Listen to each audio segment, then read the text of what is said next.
In our last video, we visited Kingman, Arizona and part of historic Route 66 on our way to the Hoover Dam. We were having such an enjoyable time in Kingman that it was late afternoon by the time we reached the Hoover Dam, so we decided to tour the dam the following day. We had plans to stay the night at a casino parking lot in Nevada, so we ended up driving past the Hoover Dam and figured we would scope out the place. We decided to find the parking lot to the Mike O'Callahan Pat Tillman Memorial Bridge. However, we missed the entrance for the parking lot and ended up driving straight on the main road looking for a spot to turn around. This was okay because we were able to do some sightseeing. However, the road was pretty curvy and very crowded with a lot of visitors, but we found a lookout point on the Arizona side.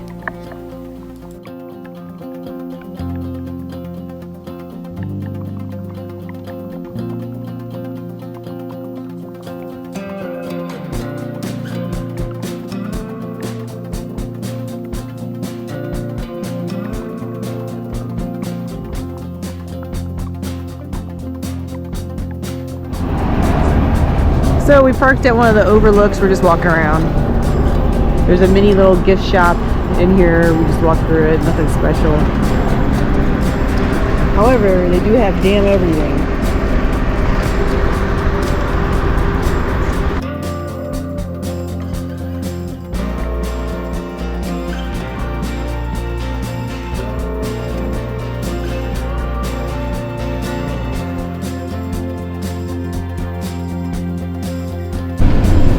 We're now driving back over the Hoover Dam.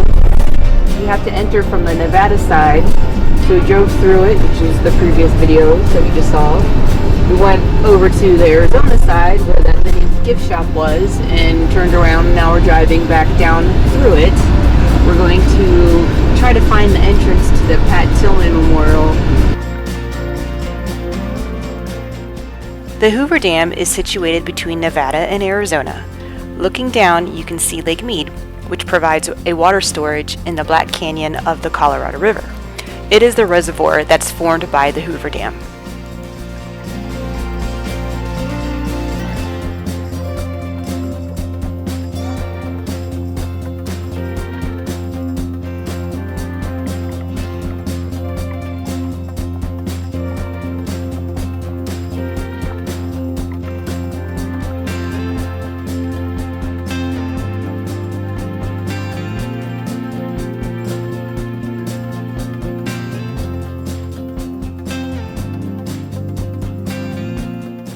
We finally arrived to the bridge parking lot.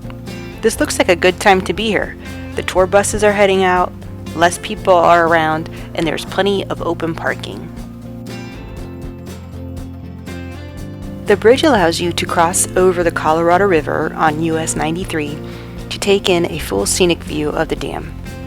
The bridge opened in 2010. Prior to this, all traffic drove over the Hoover Dam, causing massive bottlenecks and backups. The bridge was named in honor of two people. Mike O'Callahan was the governor of Nevada during the 70s.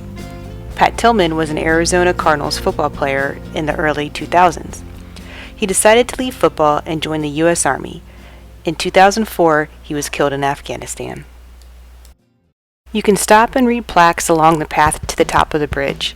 The plaques explain the engineering of the bridge, which is an arch. Other plaques provide the background of Mike O'Callahan and Pat Tillman.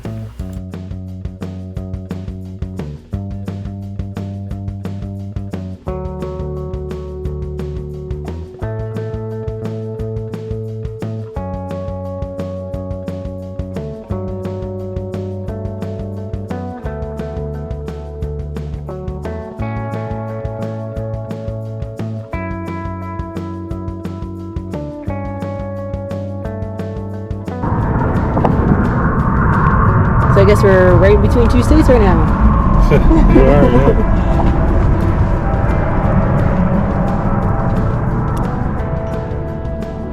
We reached the end of the walking bridge.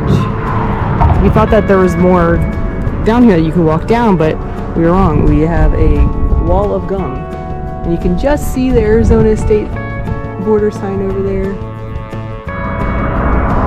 Pretty cool. You ready to walk back? Yep. So we returned to Piper and the van, then did a short drive to the Railroad Pass Casino, where we stayed the night in their busy parking lot. We left very early the next day for the Hoover Dam. We wanted to easily find a parking spot before the visitor center opened up and it became crowded.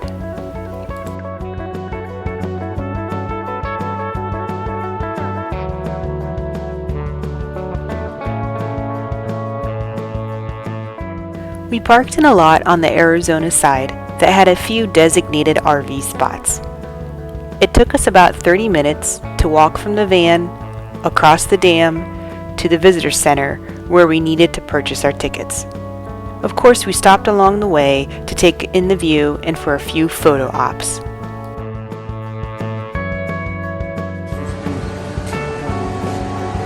The visitor center just opened at 9 o'clock. There was a smaller line, but not bad.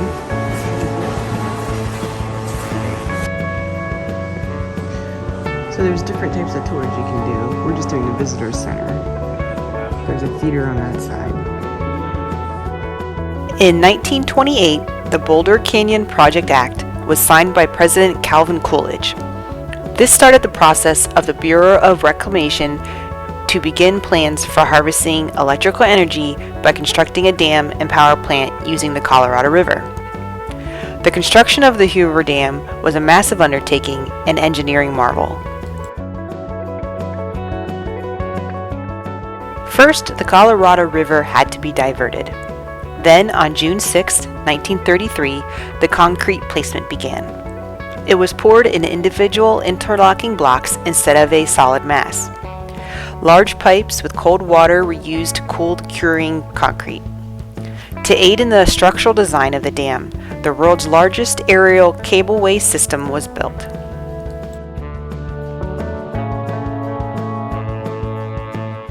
In February 1935, Lake Mead begins filling. The last concrete is placed on May 29, 1935, and on October 26, 1936, the first commercial generator is in full operation. The construction of the dam was completed in less than 5 years. The 17th and final generating unit was finished in 1961. And the visitor center with the parking garage opened in 1995. 19% of the energy harvested from the Hoover Dam goes into Arizona. Nevada receives 23% of it, and California, a state that the dam is not located in, receives 58% of the energy.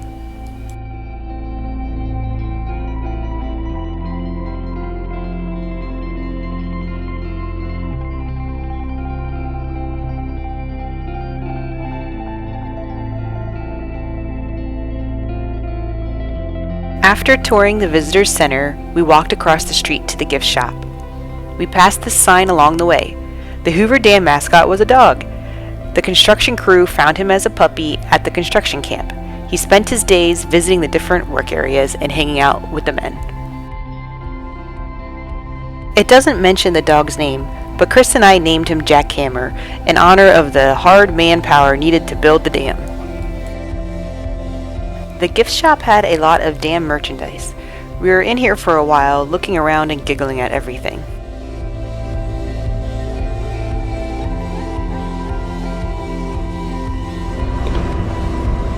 And we're walking back to the van. You can hear the air conditioning going on, but it might be the RV next to us. So when we parked here and turned off the engine, our battery was at 73%. So when I woke up this morning, it was 44%. So just a 15-minute drive from where we stayed last night to here. Plus we had the car idling while we were eating breakfast and getting ready for the day. So we have the air conditioner on in there. So we'll see what the battery is now.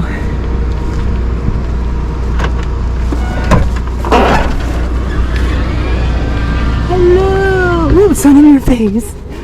The air conditioning's on, it's good. It feels nice in here.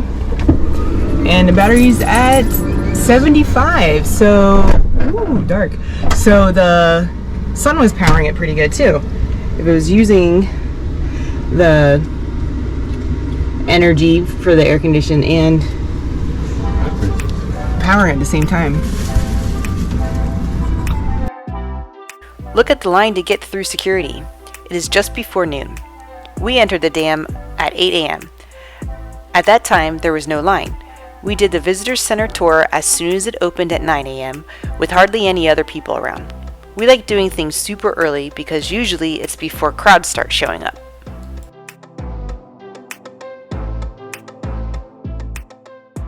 We ended up on the Nevada side of the dam after exiting. We drove past Lake Mead and stopped at the overlook. The water level is super low.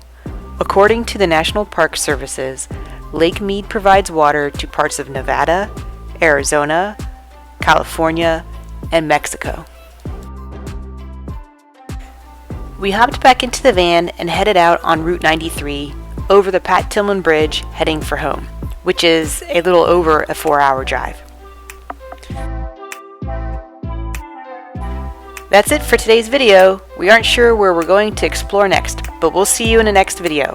Remember to subscribe, leave a comment, and click the thumbs up button. Bye, take care.